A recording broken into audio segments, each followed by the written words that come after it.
This is an outdoor wood furnace. Because it is an outdoor wood furnace, it is erratic in the burning or combustion of the fuel. The problem with wood furnaces is they are erratic in the burning of or combustion of fuel, and the problem can be resolved by installing some contactors, some thermostat contactors.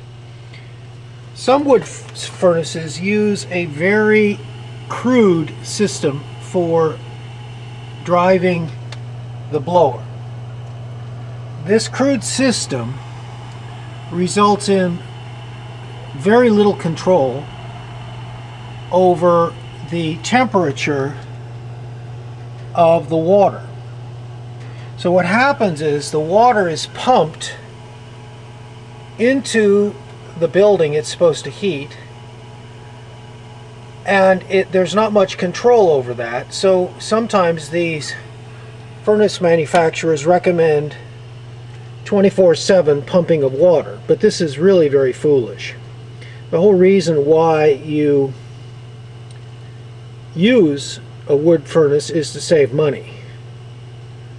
But in order to prevent boilovers and inefficiency and wasting of fuel, by the addition of temperature controlled contactors and contactors between devices and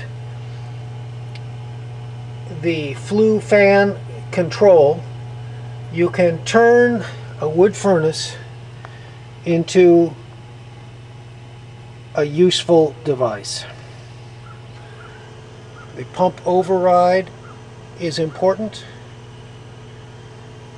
The thermostat control is important. And the contactors between each device is important. And the flue, all or nothing flue, is important. And all these things will be discussed. For just $10 you can buy a PDF which will explain how these things work, and save $75 when you buy 2 of these, which are necessary in order to control your boiler.